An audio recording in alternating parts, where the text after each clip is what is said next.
Shalom.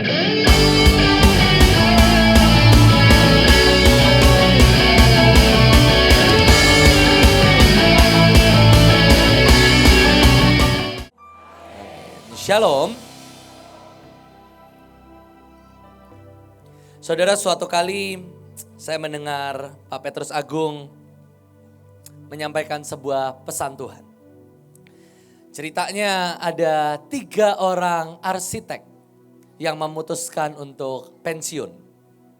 3 orang arsitek ini dia sudah bekerja sekian puluh tahun dan dia hendak untuk menyelesaikan semua pekerjaannya dan dia mau pensiun. 3 orang.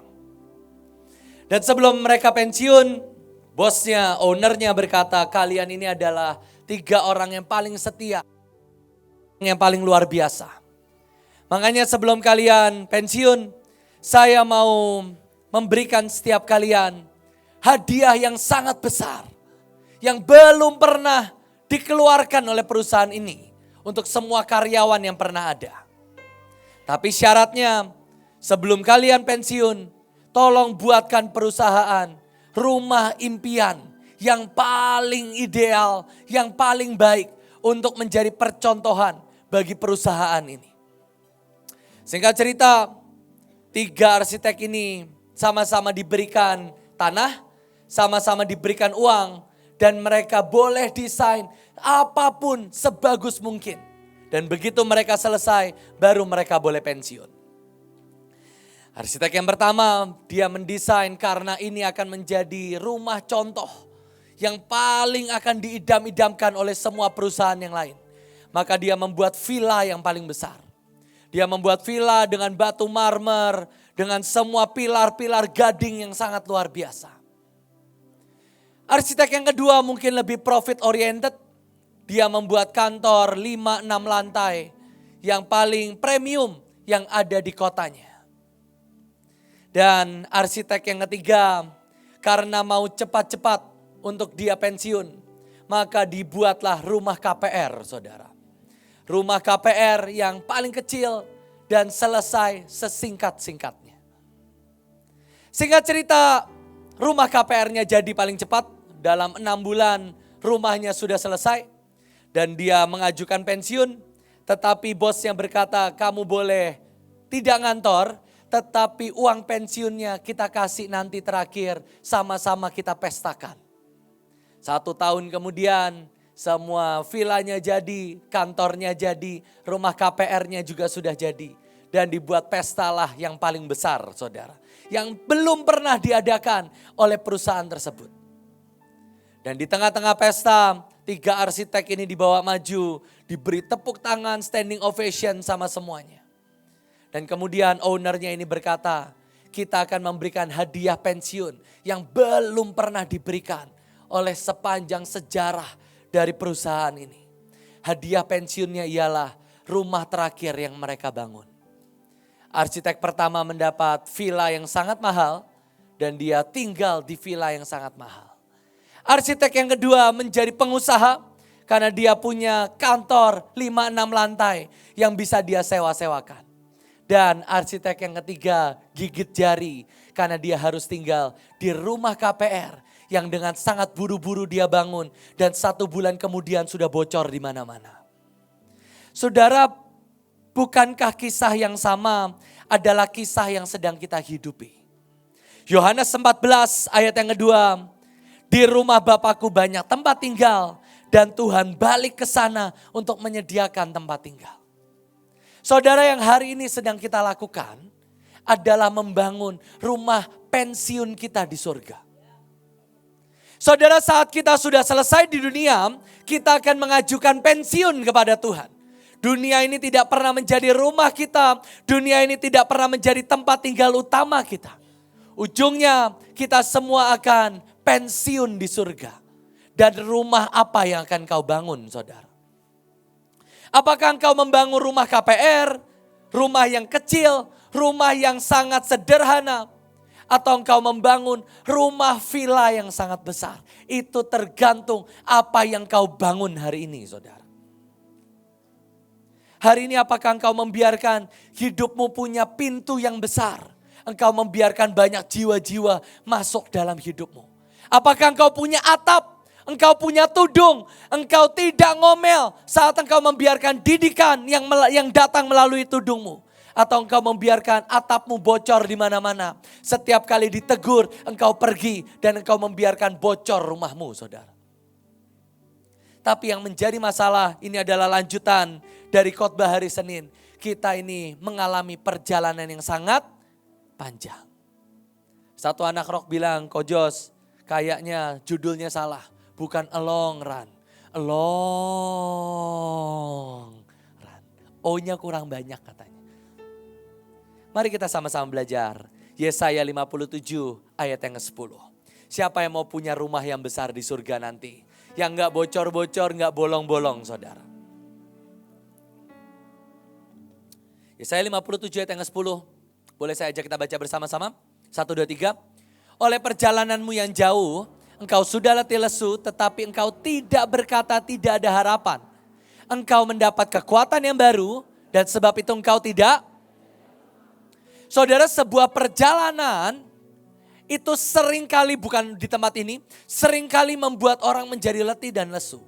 Tetapi berbahagialah mereka yang tidak berkata tidak ada harapan. Dalam bahasa Inggrisnya, mereka yang tidak berkata it is hopeless. Mereka yang tetap memegang kepada pengharapan, mereka yang tetap berpegang pada iman, mereka yang berpegang kepada semua janji Tuhan.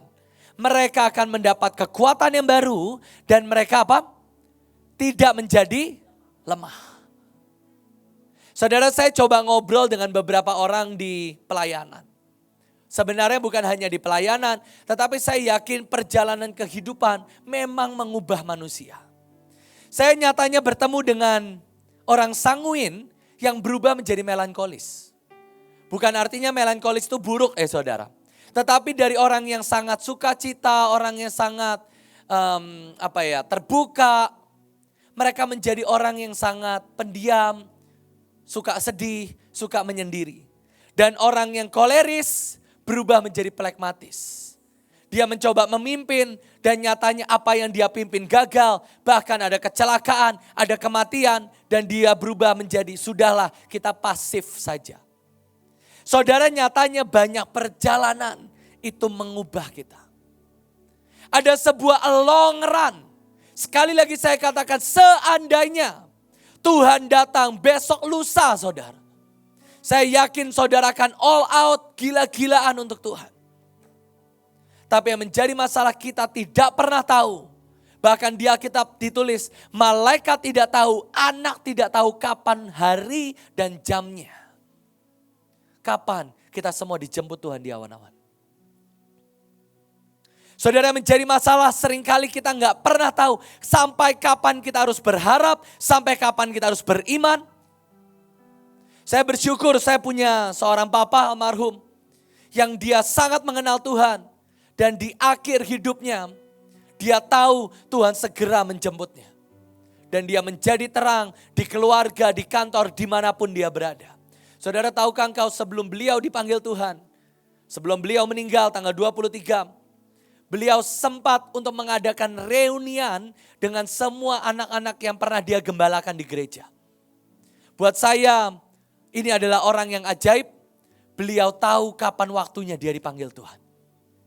Tapi seringkali kita ini nggak pernah tahu kapan. Dan jangan sampai perjalanan kehidupan membuat kita kehilangan rumah kita yang di surga. Mari kita sama-sama belajar. Kejadian 29 ayat yang ke-16. Bagaimana orang itu bisa berubah, saudara. Siapa yang merasa saudara berubah? Tadi ada yang selain berat badan yang berubah. Siapa yang merasa hidupmu juga berubah, saudara? Dari buruk menjadi lebih baik, amin. Tapi ada juga sifat-sifatmu yang berubah. Yang cerewet jadi pendiam, yang pendiam jadi cerewet, menurut saya ada juga. Yang plekmatis jadi koleris sekali, ada juga menurut saya. Ada seorang bernama Yakub. Nah, ini saudara. Kalau saudara baca di Alkitab, Yakub itu adalah seorang yang passionate sekali. Yakub bekerja tetapi 7 tahun itu dianggapnya seperti beberapa hari saja. Kenapa? Karena cinta. Dia bekerja total hampir 20 tahun dan semua dia lewati cuman dengan modal satu tongkat. Dia tidak diberi iming-iming yang lain. Iming-imingnya hanya seorang wanita yang bernama Rahel. Saya nggak tahu betapa cantiknya Rahel ini. Sampai kerja 7 tahun, kerja 14 tahun, dirasa seperti beberapa hari saja, saudara. Tapi itulah cintanya Yakub. Itulah passionnya, itulah hatinya, itulah geloranya, itulah identitas Yakub yang sesungguhnya. Dia merebut hak kesulungan karena apa? Menurut saya selain cintanya kepada Tuhan, cintanya kepada mamahnya. Karena mamahnya yang nyuruh. Dan dia rela menipu kakaknya semata wayangnya. Demi apa? Ya cinta. Memang dia digerakkan oleh apa? Oleh cinta. Tapi mari kita sama-sama buka Kejadian 45 ayat 26. Maaf. Mereka menceritakan kepadanya Yusuf masih hidup. Bahkan dialah yang menjadi kuasa atas seluruh tanah Mesir. Tetapi hati Yakub tetap. Saudara, arti bahasa Ibraninya itu menjadi Baal dan tidak bisa merasakan. Dia fail to trust. Dia gagal untuk mendapatkan, dia gagal untuk kembali percaya. Dia menjadi lemah, dia menjadi tidak efektif, dia menjadi beku. Dan yang mengerikan, dia menjadi tidak bisa merespon, dia mengalami sakit dan dia kehilangan karakternya. Saudara, dari seorang yang sangat passionate, dari seorang yang sangat cinta, dari seorang yang sangat bisa bergerak dengan gelora, tiba-tiba di Alkitab ditulis hati Yakub tetap. Saudara ngerti bahasa Indonesia? Tetap itu artinya apa? Selama Yusuf meninggal, dianggap meninggal, sampai dia mendengar Yusuf masih hidup, hatinya berubah, saudara. Dan dia menjadi tumpul, seperti kata Pak Luki. Dia kehilangan kekuatan. Dan kalau saudara belajar dari semua ayat-ayatnya, sejak Yakub mendapati jubahnya Yusuf yang diolesi oleh darah, di Alkitab ditulis Kejadian 37 ayat 33. Nah ini semua ayat-ayat yang tadi ya. Yakub mengenakan kain kabung dan tidak pernah ditulis kapan Yakub melepaskan kain kabungnya. Saudara bisa bayangkan kesakitan, proses, kematian itu mengubah seorang yang sangat berpassion. Dia kerja bertahun-tahun, dirasanya hanya sekian hari saja. Dia melayani Tuhan, dia melayani Laban. Dia punya 12 anak. Sama satu yang perempuan dan mungkin yang gak ditulis lagi. Satu anak perempuan. Dan nyatanya semua itu membuat Yakub menjadi tumpul, menjadi mati, tidak bisa merasakan kehilangan karakternya. Saat Yusuf dianggapnya meninggal. Aku akan berkabung sampai aku turun mendapatkan anakku ke dalam dunia orang mati. Dan demikian juga saat Benyamin mau diambil, sama perkataan yang sama. Yakub akan turun ke dunia orang mati karena duka cita. Semua passionnya hilang, semua cintanya hilang, semua geloranya hilang. Yakub menjadi tidak bisa merasakan, menjadi lemah, menjadi tidak efektif lagi. Saudara, kalau hari ini engkau ini tahu engkau tidak lagi jadi efektif. Engkau tidak lagi bisa merasakan, engkau tidak lagi bisa mencintai. Itu artinya perjalanan ini membunuh hatimu, saudara.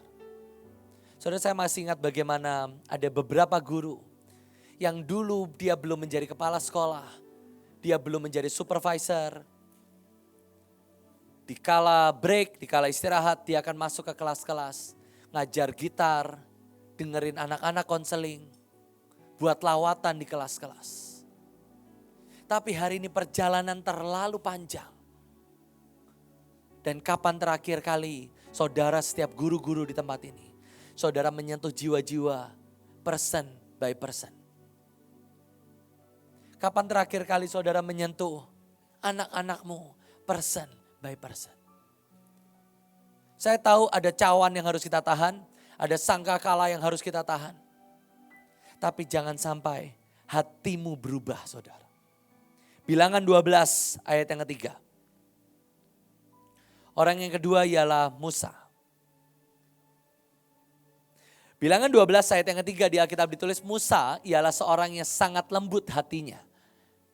Dan 8 pasal kemudian Musa memanggil bangsa Israel dengan sebutan orang-orang durhaka. Dan Musa memukul batu dengan kayu. Hanya butuh 8 pasal mengubah seorang yang sangat lembut menjadi orang yang sangat keras. Saudara, mungkin kita baca 8 pasal itu cepat ya. Mungkin bagi beberapa pemimpin 8 pasal itu mungkin dalam 1 hari saudara baca. Saudara tahu 8 pasal itu apa yang terjadi, saudara? Itulah 40 tahun bangsa Israel mengelilingi padang gurun. Di pasal yang ke-20 saat Miriam mati, itulah persis 40 tahun setelah bangsa Israel keluar. 40 tahun perjalanan mengubah seorang yang paling lembut hatinya menjadi orang yang berkata engkau adalah orang-orang durhaka. Dan Musa memukul dan Musa dihukum Tuhan. Selama 40 tahunlah Musa mengalami pemberontakan oleh Harun dan Miriam.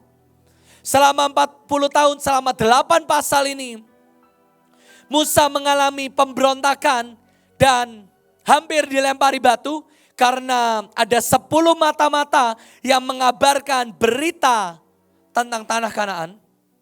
Dan dimulainya hukuman tentang 40 tahun. Selama 8 pasal itulah pemberontakan Korah, Datan dan Abiram. Tanah terbelah dan lain sebagainya. Dan selama 8 pasal itulah dia melihat bagaimana Miriam mati. Saudara, saya coba pelajari bagaimana tanda kutip penderitaan yang dialami oleh Musa.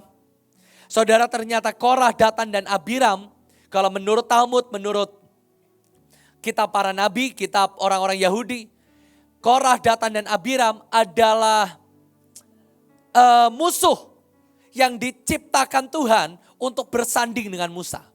Saya juga baru dengar istilah ini. Kalau saudara di film, saudara ada protagonis, saudara ada antagonis. Dan menurut tradisi Yahudi, setiap saudara seperti Bu Iin, seperti Pak Luki, Tuhan akan menciptakan antagonisnya, saudara. Jadi bersyukurlah kalau saudara punya musuh yang sudah saudara tahu, artinya saudara sudah sangat dekat dengan destinimu, saudara. Jadi tradisi orang Yahudi berkata, saudara yang, ya kecuali saudara antagonisnya, saya nggak tahu ya. Tapi kalau saudara protagonis, saudara jagoan, maka Tuhan akan menciptakan antagonisnya. Saya juga baru ngeh. Nah, ternyata menurut sejarah Korah, Datan dan Abiram, saya lupa, maaf, kemarin saya baca, saya lupa kalau nggak salah Datan adalah laki-laki Yahudi yang pertama kali diselamatkan oleh Musa. Ini kalau dijadikan drama Korea ini seru, saudara. 18 episode ada ini. Jadi ternyata waktu Musa memulai pelayanan, dia bertemu dengan Korah, Datan dan Abiram. Saya lupa kalau nggak salah Datan. Ini menurut sejarah. Kita nggak akan bahas terlalu dalam, tapi ya mari kita belajar. Singkat cerita, maaf saya lupa antara salah satu Korah, Datan atau Abiram. Itu sedang dipukul oleh orang Mesir. Alasannya sederhana, karena laki-laki Mesir yang memukuli Datan ini selingkuh dengan istrinya Datan. Maka Datan sedang digebukin, berharap Datan dibunuh dan perempuan ini bisa diambil menjadi istri bagi seorang Mesir ini. Musa datang, Musa melihat, Musa membelanya. Oke, saudara masih ingat ceritanya? Kemudian beberapa hari kemudian, lalu kemudian bahkan menurut sejarah Musa itu membunuh pakai nama Tuhan. Saya nggak tahu antara dia pukul kemudian orang mati atau dia memperkatakan nama Allah dan dia kesamber. Saya nggak tahu. Tapi dia mati, dia coba tutupi dan keesokan harinya beberapa hari kemudian Korah, Datan dan Abiram sedang ngerumpi bertiga. Saudara tahu apa yang sedang mereka bahas? Mereka sedang membahas karena Datan tahu istrinya selingkuh, maka Datan ingin menceraikan istrinya. Dan Korah dan Abiram, saya lupa nama persisnya tapi anggaplah seperti itu. Mereka bertiga sedang diskusi apakah boleh untuk menceraikan karena hukum Musa belum ada. Dan Musa datang dan Musa berkata jangan menceraikan. Dan itulah pertama kalinya Korah, Datan dan Abiram berkata, apakah engkau akan menjadi hakim di antara kami seperti engkau membunuh orang yang kemarin. Itulah perselisihan antara Korah, Datan dan Abiram dimulai, saudara. Dan kalau saudara pelajarin lagi, Korah, Datan dan Abiram adalah salah satu anak buah dari Musa. Korah, Datan dan Abiram yang menyebalkan adalah mereka ini adalah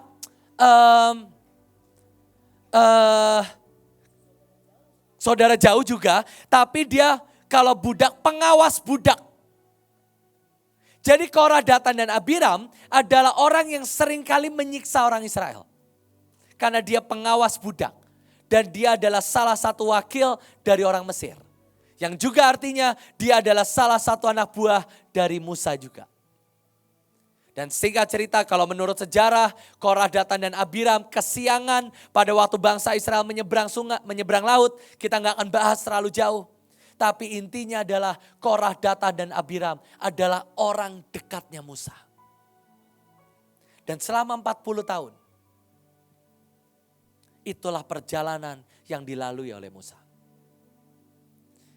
Menurut sejarah, menurut kitab para nabi, kemanapun Miriam pergi, Miriam akan diikuti oleh mata air. Ini juga menurut kitab. Makanya di Alkitab ditulis begitu Miriam mati, tidak ada perkabungan. Harun ada, satu pasal yang sama, Harun juga mati.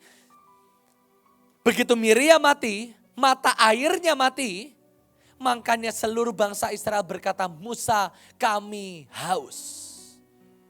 Musa baru kehilangan kakaknya dan Musa harus perform miracles. Muntaplah si Musa, saudara. Dan Musa berkata, hai kau orang-orang durhaka, haruskah aku yang mengeluarkan air bagimu?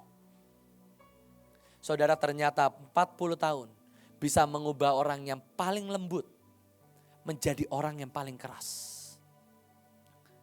Saudara bisa melanjutkan silsilah orang yang berubah ke Petrus, Matius 26 ayat yang ke-33. Seorang yang berkata, biarpun mereka semua tergoncang imannya karena engkau, aku sekali-kali tidak. Tetapi dialah juga orang yang berkata, aku akan pergi untuk menangkap ikan. Orang yang punya iman yang giant. Orang yang Yesus berkata, gereja akan dibangun di atasmu. Eklesia akan dibangun di atasmu. Menjadi orang yang berkata, ayo kita mancing. Yesus sudah gak bisa ngasih kita makan. Udahlah cukup dengan semua beriman. Ayo kita mancing ke Danau Galilea lagi. Itu orang yang sama, saudara. Orang yang melihat mujizat 5 roti dan 2 ikan. Orang yang melihat mujizat untuk 7.000 orang. Orang yang melihat mujizat Tuhan berjalan di atas air. Tuhan mancing dan uang keluar. Orang yang sama. Bahkan yang melihat Yesus bangkit di antara kematian. Adalah orang yang sama yang berkata, mari kita mancing ikan. Karena aku lapar dan aku gak punya kerjaan lagi. Saya bisa melanjutkan dari Naomi yang artinya sukacita berubah menjadi marah, menjadi pahit. Daud yang artinya beloved mengubah anaknya, mengubah nama anaknya sendiri. Dari Yedijah menjadi Salomo. Dari yang dicintai Tuhan menjadi damai sejahtera. Elia harus dilanjutkan oleh Elisa karena permintaan Elia sendiri. Dan saya mau katakan, jangan sampai Tuhan harus beradaptasi dengan kita. Saudara, jangan sampai rencana Tuhan harus di-adjust dengan hati kita. Jangan sampai semua rencana glorious yang sudah Tuhan rancang untuk kita harus diubah Tuhan, karena Tuhan ngikuti mood hati kita.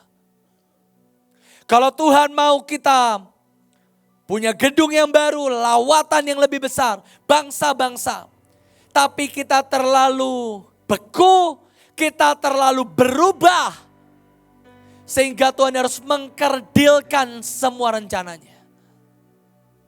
Jangan sampai Tuhan harus beradaptasi dengan manusia. Biarkan Tuhan tetap menjadi Tuhan atas kita. Jangan sampai perjalanan panjang. Jangan sampai semua luka, semua gesekan, semua didikan membuat kita semakin tumpul. Harusnya besi menajamkan besi, harusnya kita semakin tajam, semakin luar biasa. Tapi hari ini saya mau tutup dengan seorang tokoh. Habakuk 1 ayat yang kedua. Ada seorang nabi kecil yang bernama Habakuk. Menurut sejarah, Habakuk ini adalah seorang lahir dari seorang perempuan dan seorang suami yang menyediakan rumah, menyediakan kamar di sotohnya untuk Elisa dan Gehasi. Karena arti nama Habakuk adalah embrace atau memeluk. Dan hari itu Elisa berkata, tahun depan kamu akan memeluk anakmu. Maka dari situ banyak nabi berkata, Habakuk ini adalah anak dari perempuan itu. Yang kalau saudara lihat kehidupan Habakuk juga tidak baik. Kalau saudara baca bagaimana Habakuk, dia baru lahir umurnya sekian belas tahun. Ada orang sedang ngarit gitu ya kalau bahasa Indonesia. Dan tiba-tiba cangkulnya, aritnya lepas, kena ke kepalanya, mati saudara. Dan Elisa datang sekali lagi untuk menghidupkan anak ini. Dan Habakuk memulai kisahnya dengan berkata, berapa lama lagi Tuhan aku berteriak, tetapi tidak engkau dengar. Ini adalah ayat pertama dari Nabi Habakuk. Tapi saudara tahu, Habakuk 3 ayat 17 sampai 19. Tetapi Habakuk menutup kisahnya dengan berkata, sekalipun pohon ara tidak berbunga, pohon anggur tidak berbuah, hasil pohon zaitun mengecewakan, sekalipun ladang-ladang tidak menghasilkan, kambing domba terhalau dari kurungan, dan tidak ada lembu sapi dalam kandang, aku akan tetap bersorak-sorai, dan aku akan tetap berkata, Tuhan adalah kekuatanku. Saudara, perjalanan membuat Habakuk semakin percaya kepada Tuhan. Habakuk memulai perjalanan dengan berkata, Tuhan, kenapa doaku, bukan doa lagi, kenapa teriakanku tidak kau dengar? Tetapi dia menutup dengan berkata, meskipun Tuhan tidak mendengar, bahkan Tuhan menghujani aku dengan semua yang tidak baik, aku akan tetap berkata, Tuhan adalah kekuatanku, Dia yang menyelamatkanku. Saudara, ada satu tema yang Habakuk berikan. Habakuk 3 ayat yang satu slide sebelumnya. Habakuk berkata gini, a prayer of Habakuk the prophet set to wild and enthusiastic music. Saudara, perjalanan hidup ini wild dan enthusiastic, saudara. Buat saya perjalanan di Mahanaim itu liar sekali, wild. Ada lagunya, a wild water. Wow. Tapi bisakah di dalam wild water ini kita bisa menyanyikan lagu Tuhanlah Engkaulah kekuatanku. Saya mau tanya siapa saudara tempat ini yang pernah selama perjalanan di Mahanaim ya, bukan sebelum di Mahanaim. Saudara pernah ngalamin yang namanya gak punya uang sampai sempat gak makan. Boleh angkat tangan? Wah, Miss Cherry pernah loh. Padahal Miss Cherry itu Sultanwati kita di Green Room. Sultanwatinya Miel dan Elion. Sempat pernah. Siapa yang pernah ngalamin yang namanya jauh dari Tuhan, saudara? Sepertinya, seperti kata Habakuk, kita teriak-teriak dan Tuhan tidak mendengar. Siapa yang pernah ngalamin patah hati, patah iman, patah semangat? Boleh angkat tangan? Saya pun pernah, saudara, ini takut angkat tangan karena takut dijebak, saudara. Saya pernah ngalamin yang namanya kegagalan. Saya pernah mencoba beriman dan anak saya meninggal. Saya coba beriman tetap meninggal. Saya pernah ngalamin yang namanya mencoba, bukan mencoba ya, beriman untuk signs and wonders. Malah anak saya masuk penjara. Saya coba yang namanya percaya dan saya malah disakiti. Saya mencoba memeluk dan hasilnya saya diomongin orang. Tapi jangan sampai perjalanan ini membunuh engkau. Jangan sampai perjalanan ini membuat engkau dingin dan hatimu menjadi tumpul. Jangan sampai perjalanan ini mengubah yang namanya dicintai Tuhan menjadi Tuhan damai sejahtera pun cukup. Buat saya waktu Daud memberikan nama damai sejahtera, Shalom. Daud tahu anaknya akan berkelimpahan, di emas, di semua kelimpahan. Tapi Daud pun tahu anak ini akan kehilangan hati Tuhan. Dan toh tetap itu yang Daud pilih. Perjalanan Daud terlalu sakit untuk melihat anaknya mengalami hal yang sama.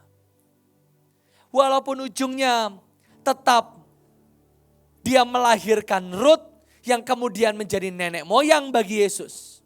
Tetap dia mengubah namanya dari Joy menjadi Marah. Saudara, saya sungguh berdoa setiap saudara di tempat ini. Kita berkata seperti Habakuk. Akan ada wild and enthusiastic music.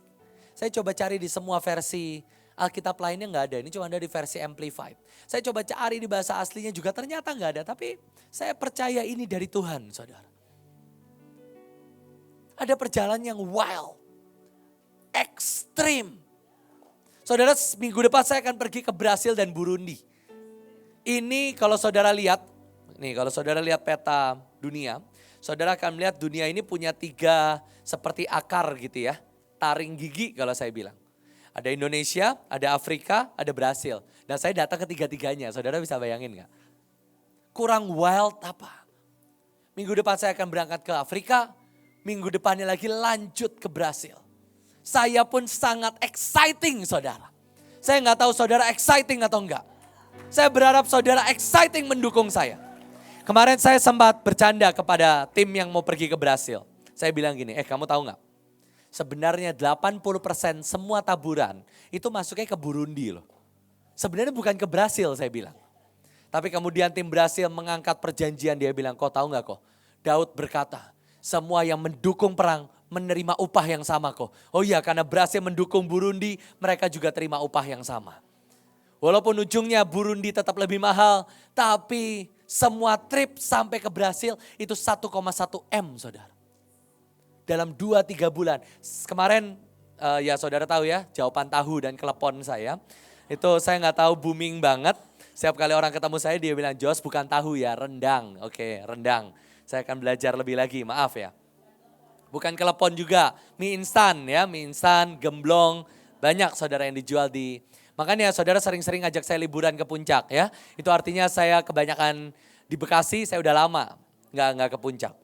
Dan singkat cerita kami menangkan 19 juta plus uang transport 1 juta 20 juta kami dapat.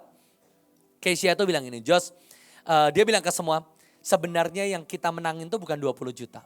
Saya yakin ada pintu berkat yang kembali terbuka, Keisha bilang. Saudara tahu sejak Selasa tayangan itu muncul, Family 100, ya kalau saudara belum tahu ya gak usah lihat juga lah. Malu juga saya sebenarnya. Uang yang masuk 20 juta dari Family 100 sama semua taburan itu sampai 60 juta saudara. Gara-gara orang nonton Family 100. Yang paling mengejutkan, saya pergi ke toilet di Mahanaim, saya bertemu dengan satu orang tua murid. Saya nggak kenal, saya nggak tahu. Dia bilang, Joshua sini. Kalau orang manggil saya bukan ko atau pak, itu saya tahu dia nggak gitu kenal saya sebenarnya. Joshua sini kamu. Saya pikir ini, saya sempat nggak nengok. Karena saya pikir udah lama saya nggak dipanggil Joshua. Pasti pak atau koh. Kasta saya lumayan naik sekarang saudara ya. Dulu Joshua, sekarang pak. Bahkan beberapa pemimpinnya manggil saya pak gitu. Tapi ini Joshua sini. Saya tuh nggak nengok karena saya pikir ya lazimnya orang pakai pak. Joshua sini.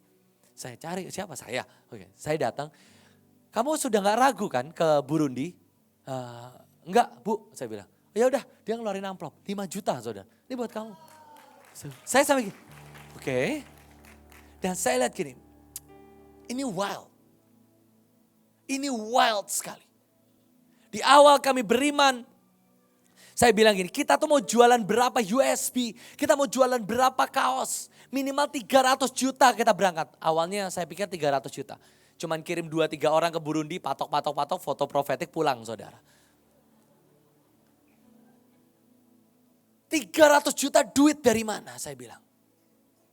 Dan satu orang berkata, enggak kok, aku beriman. Sejujurnya dia jual paling 20 juta. Tapi imannya mengubah atmosfer saudara. Imannya membawa 1,1 miliar saudara. Iman satu perempuan. Satu orang. Dia bilang enggak, pasti bisa kok. Jujur kalau sekarang saya tanya setelah dia dapat 1,1 M. Kalau mungkin saya interview orangnya. Kamu punya iman gak buat bangun rumah, beli rumah KPR 200 juta? Menurut saya belum tentu. Itulah perjalanan saudara. Kenapa? Perjalanan ke bangsa-bangsa diberkati. Waktu dia coba beriman rumah, gak nyampe imannya. Uangnya apalagi. Tapi saya sungguh berdoa, kita tidak membiarkan hidup kita berubah. Dan Tuhan harus beradaptasi dengan kita. Biarkan, let God be God. Biarkan Tuhan tetap Tuhan.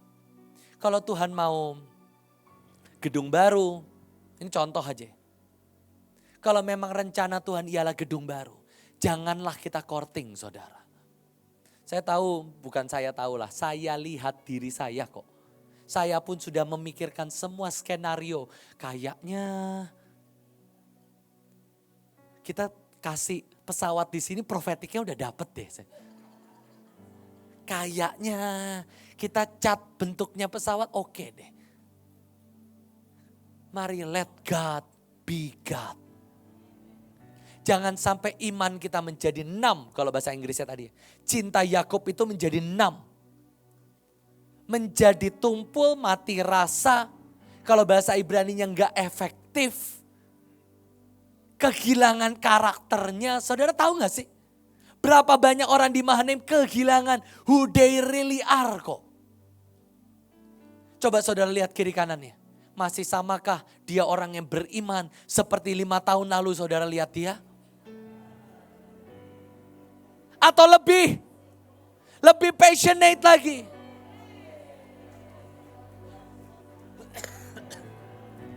Saya sungguh berdoa.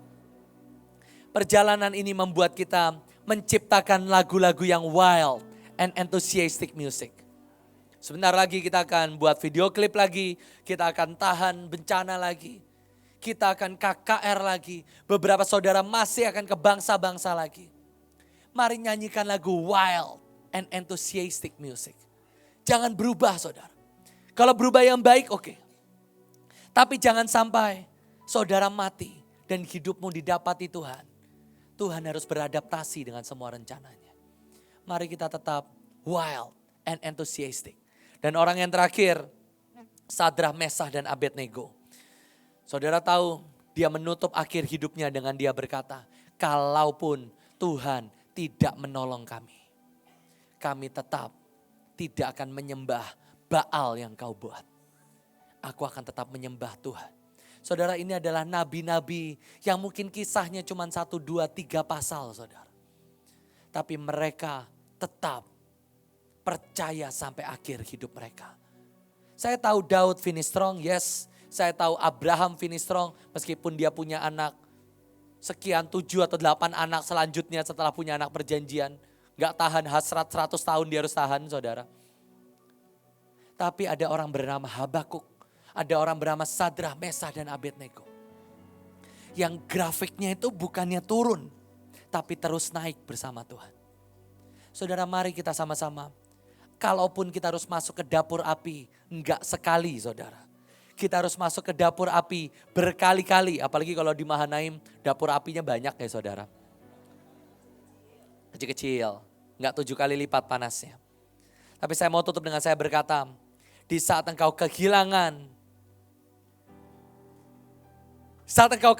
langkah, biarlah itu menjadi mezbah dan bukan hati yang pecah. Di saat engkau kehilangan langkah, biarlah itu menjadi mezbah dan bukan hatimu yang pecah, saudara. Biarlah setiap perjalanan ini menjadi sebuah mezbah dan mezbah. Sebuah penyembahan demi penyembahan. Saya akan tutup, kemarin saya ngobrol dengan Mr. Cup. Meskipun Ibu Nita terlalu stres dan tidak mau makan babi bersama Mr. Cup. Kami reuni Mr. Cup, saudara. Dan kami ngobrol berjam-jam. Tidak ada tempat yang bisa menampung kami. Singkat cerita kami ngobrol di mobil berjam-jam. Cuman bertiga. Kami merindukan Bu Nita, kami coba telepon, kami coba chat. Cuma beliau sedang ngurusin yang lain. Dan kami ngobrol dan kami dapati. Terutama saya lah. Sangat berubah, saudara. Kami ngobrol, saya Cilit Sersugih. Dan sampai Cilit itu ngeplakin saya. Jos, kamu ini saya gak kenal kamu siapa. Saya coba cerita. Saya bilang, Cik maaf ya Cik. Kok aku nangis ya Cik, bentar Cik, tisu Cik. Jos, kamu tuh bertahun-tahun gak pernah cerita sembari nangis. Kamu pasti ketawa-ketawa kok. Dan saya itu menyadari betapa saya membiarkan Tuhan harus beradaptasi dengan sifat saya yang baru, yaitu melankolis, saudara. Pertama kali saya tes, yang saya kenal ujian kepribadian, saya SMP. Kepribadian tuh saya itu sanguin mentok. 7 tahun yang lalu saya mulai rock, kepribadian saya koleris, yang kedua sanguin. Saudara tahu kabar baiknya apa? Walaupun Cilit gak setuju, tapi saya bilang semua orang akan melankolis pada waktunya, dipatah-patahin nama Cilit. Enggak patahkan, dalam nama Tuhan Yesus. Saudara tahu hari ini saya melankolis, koleris, plekmatis, sanguin terakhir. Saudara bisa bayangkan betapa mengerikannya hidup saya hari ini, saudara. Berkat Tuhan tetap, kemenangan Tuhan tetap. Tapi saya lihat saya pun berubah, saudara. Dan saya bilang ke Cilit, ke Sersugih, ya tolong doakan saya. Saya tahu saya harus kembali kepada rencana Tuhan yang sempurna. Bukan artinya sanguin lebih baik dari melankolis atau plekmatis. Tapi saya kehilangan sukacita dan siapa saya di hadapan Tuhan. Dan saya berkata, ya saya tahu ada yang berubah. Dan saya berdoa sharing pada pagi hari ini. Menjadi sharing pertobatan saya dan beberapa saudara juga di tempat ini. Dan saya mau katakan biarlah perjalanan ini kita tutup dengan kita berkata, Tuhanlah kekuatan kita.